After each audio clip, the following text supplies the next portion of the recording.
Hello students, a very good morning to all of you. बच्चों आज हम बात करने जा रहे हैं लॉन्गिट्यूडनल सेक्शन ऑफ किडनी की, या ये कह सकते हो इंटरनल स्ट्रक्चर ऑफ किडनी। जैसा कि आपके सामने ह्यूमन किडनी का ये जो डायग्राम है वो आपको क्लियरली विजिबल होगा। इन सारे स्ट्रक्चर्स को जो भी मैंने यहां पर ड्रॉ किए हैं, हम इन सारे स्ट्रक्चर्स को एक एक कर स्टडी करेंगे और सारे पॉइंट्स को ध्यान से सुनेंगे। ओके, देखो बच्चों, जब हम बात करते हैं ह्यूमन किडनी की इनर सरफेस पर, ह्यूमन किडनी की इनर सरफेस पर जो कॉनकैविटी प्रेजेंट है, this is a concave surface. The concavity present on inner surface of human kidney is called hilum.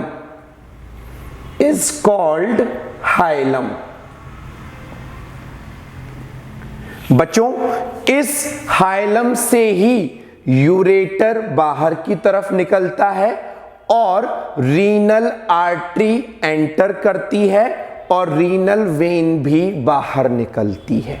तो hilum is a concavity from where ureters is emerging out along with renal vein and renal artery enter into this kidney through this concavity that is called hilum.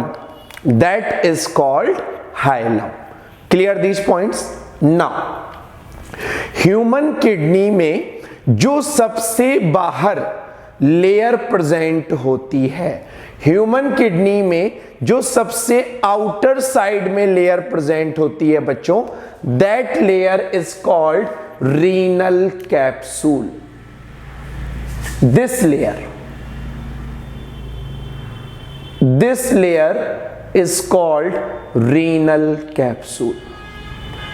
Don't confuse renal capsule with peritoneum. Peritoneum is the covering of kidney. That is not a part of kidney. But renal capsule is the outermost layer of kidney that is made up of connective tissue. Clear this thing? Now, अब जब हम kidney के अंदर enter करते हैं बच्चों, तो ये जो डॉटेड अपीयरेंस दिख रहा है आपको, this dotted part is called renal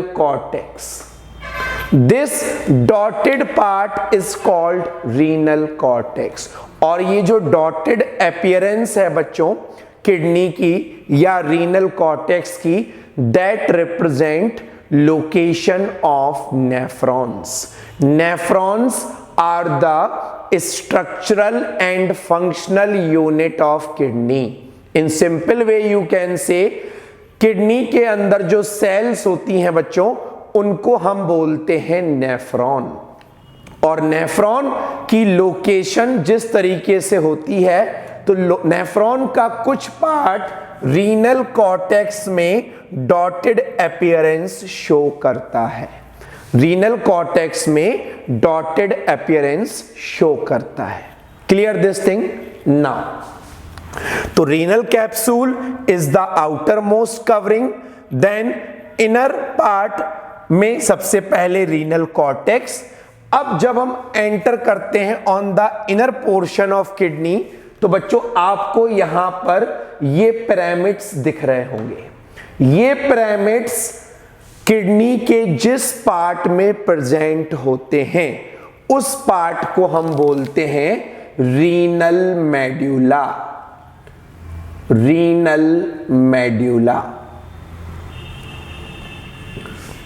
बाहर की तरफ क्या था बच्चों? Renal cortex. अंदर क्या है? Renal medulla.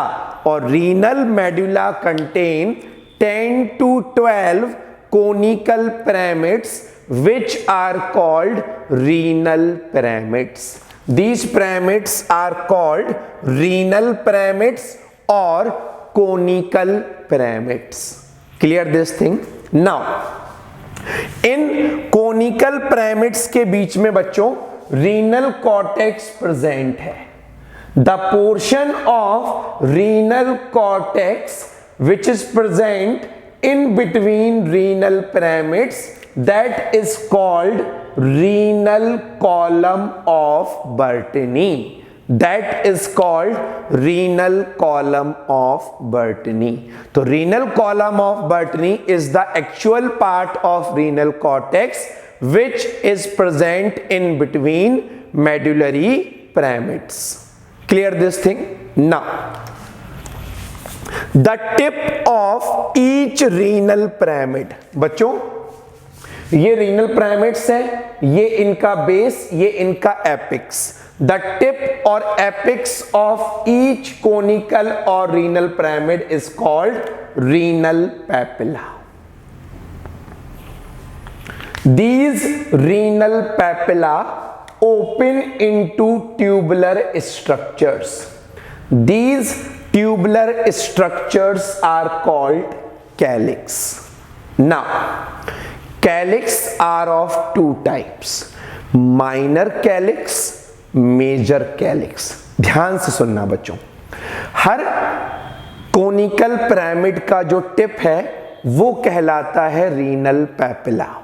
Renal papilla open होता है एक ट्यूबुलर स्ट्रक्चर में जिसको हम बोलते हैं माइनर कैलिक्स. तो जितने पिरामिड्स होंगे उतने ही रीनल पैपिला होंगे. Suppose for example 10 to 12 conical pyramids are there. That means 10 to 12 renal papilla are there. और जितने renal papilla होंगे उतने ही minor calyx होंगे. That means 10 to 12 minor calyx are there.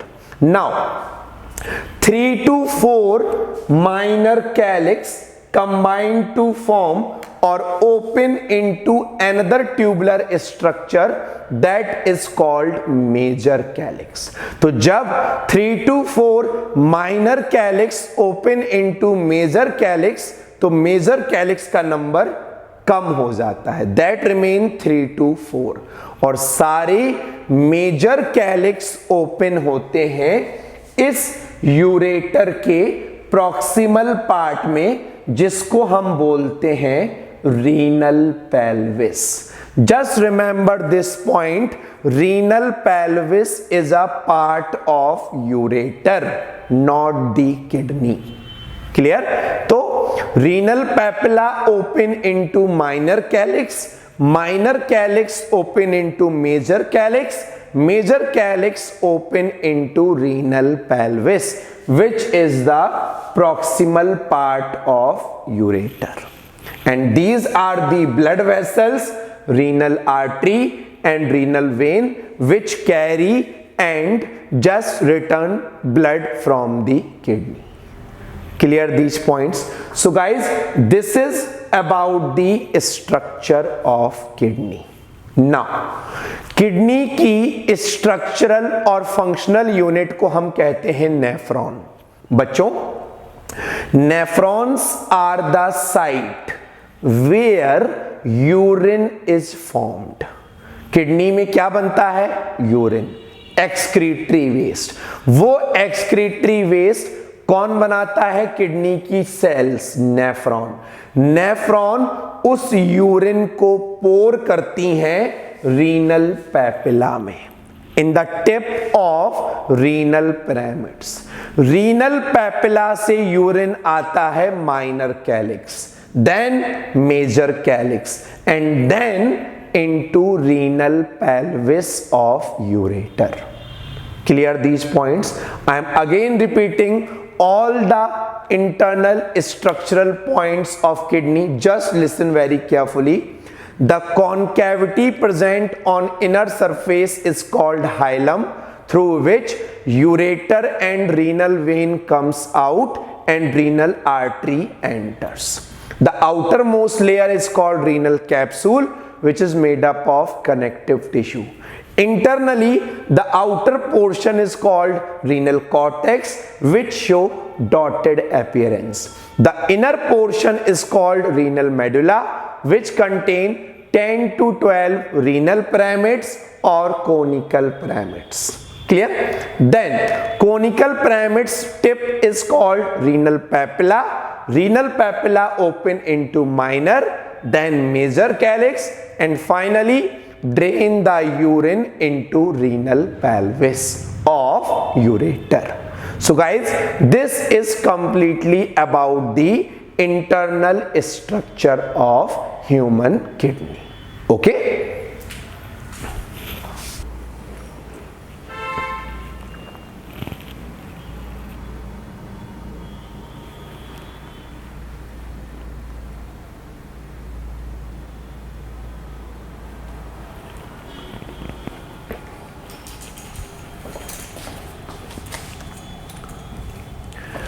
Hello students, बच्चों अब हम बात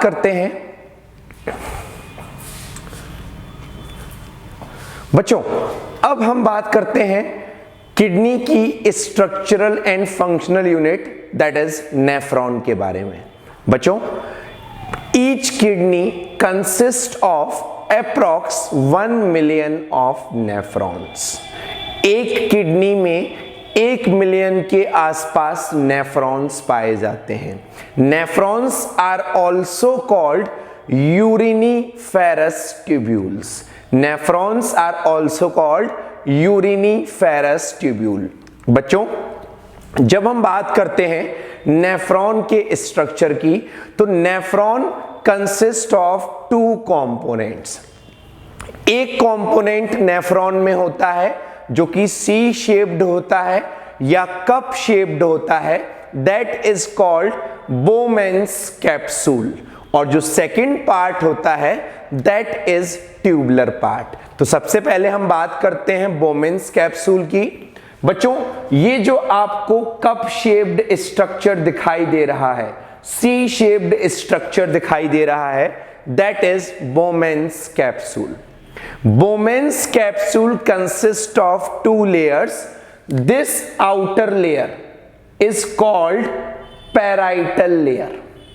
This outer layer is called parietal layer. While this inner layer, जो कि इस कैपिलरी के कांटेक्ट में है, बच्चों ये इनर लेयर कहलाती है विसरल लेयर। तो Bowman's capsule consist of parietal layer as well as visceral layer. Okay? Now, Bowman's capsule के साथ ये जो ट्यूबुलर पोर्शन आपको दिख रहा है बच्चों, this tubular portion consists of 3 components. The tubular part which is near to Bowman's capsule is called proximal convoluted tubule. This tubular part is called proximal convoluted tubule, or it is called PCT in short form. Clear? Now, this PCT open into a U-shaped structure, hairpin-like structure, that is called loop of Henle. Loop of Henle consists of 2 limbs. ये जो first limb है बच्चों, जिसमें fluid और filtrate downwards जाता है, that limb is called descending limb. और second limb in which filtrate move upward direction, that is called ascending limb. Descending and ascending limb of loop of Henle show different nature of permeability. अब इसका मतलब क्या है? जब हम nephron के अंदर यूरिन फॉर्मेशन को स्टडी करेंगे तब मैं वहां आपको डिटेल में एक्सप्लेन करूंगा। Now this loop of Henle further form a coiled structure that is called distal convoluted tubule or DCT। यहां पर एक पॉइंट ध्यान देने वाला है बच्चों, this tubular portion is away from the Bowman's capsule, that's why it's called DCT, distal convoluted tubule. It is present near to Bowman's capsule, it is called PCT or proximal convoluted tubule. Now DCT of different nephrons combine to form a common duct that is called collecting duct. सारे nephrons की जो DCT हैं आपस में combined होकर एक duct का formation करते हैं, जिसको हम क्या बोलते हैं बच्चों? Collecting duct.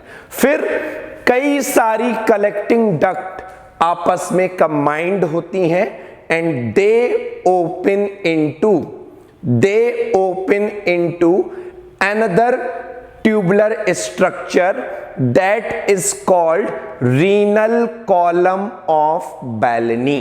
I am again repeating, collecting duct of different nephrons open into a tubular structure that is called renal column of Bellini। जब हमने किडनी का स्ट्रक्चर स्टडी किया था वहां हमने बात की थी रीनल कॉलम ऑफ बर्टेनी की। यहां पर है बच्चों renal column of Bellini। This renal column of Bellini open into tip of each conical pyramid that is renal papilla। और renal papilla से फिर वही पाथवे चलता है, minor calyx, major calyx and renal pelvis of ureter। Clear this thing? So Bowman's capsule, PCT, loop of Henle and DCT. This is the structure of nephron। Now बच्चों kidney में जो artery blood supply करती है that is called renal artery। Renal artery kidney में enter करने के बाद कई सारी ब्रांचेस में डिवाइड करती है। वो ब्रांचेस फिर से छोटी छोटी माइन्यूट ब्रांचेस में डिवाइड होती हैं। Each minute branch is called afferent arteriole। ये ब्रांच afferent arteriole के फॉर्म में हर नेफ्रॉन के बोमेन कैप्सूल से पास होती है और बोमेन्स कैप्सूल के पास जाकर वो कैपिलरीज का एक लूप बनाती है। उस कैपिलरीज के लूप को हम नाम देते हैं बच्चों glomerulus। That loop of capillaries is called glomerulus।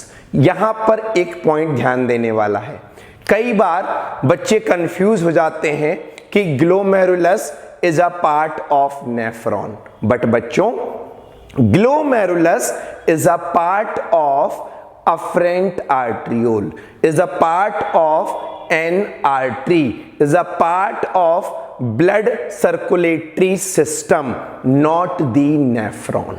वो नेफ्रॉन से अटैच है, that part is a different, but वो नेफ्रॉन का पार्ट नहीं है। Clear this thing?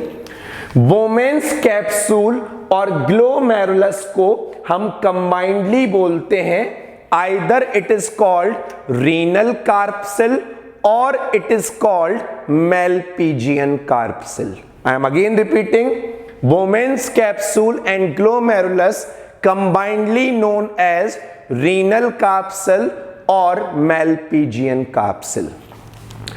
Glomerulus जब Bowman's capsule से बाहर निकलता है तो it comes outside in the form of efferent arteriole। When it enter in the form of afferent arteriole। When it exit in the form of efferent arteriole। The most important point, this loop of capillaries show maximum pressure in the body। जब हम blood के pressure की बात करते हैं बच्चों, तो capillary के लेवल पर जो सबसे ज्यादा प्रेशर होता है that is in the area of Bowman's capsule. उसका रीजन होता है कि अफरेंट आर्टीरियोल और इफरेंट आर्टीरियोल का डायमीटर सेम नहीं होता। The diameter of afferent arteriole is greater than efferent arteriole। This is the reason it produce a pressure inside the glomerulus which is maximum elsewhere in our body.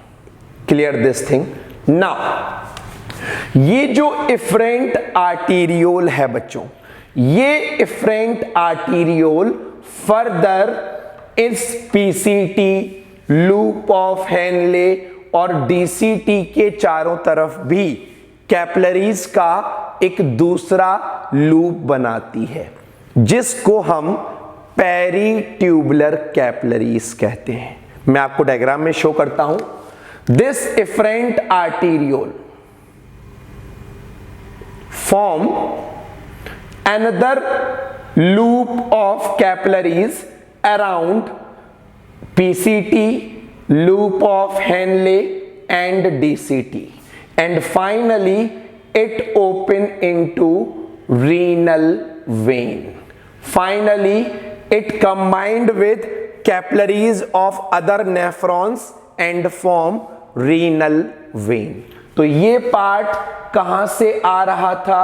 Renal artery से। Finally किस में open होता है?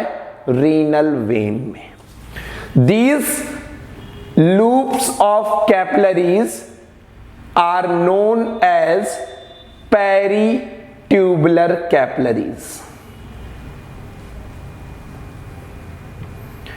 इन peritubular capillaries को एक special case में वासा रेक्टा भी कहा जाता है। ये स्पेशल केस क्या है मैं आपको बताता हूं। क्लियर? नाउ ध्यान से 2 पॉइंट बच्चों सुनो, इंपॉर्टेंट है एग्जाम पॉइंट ऑफ व्यू से भी, board exam point of view से भी और नीट पॉइंट ऑफ व्यू से भी। This portion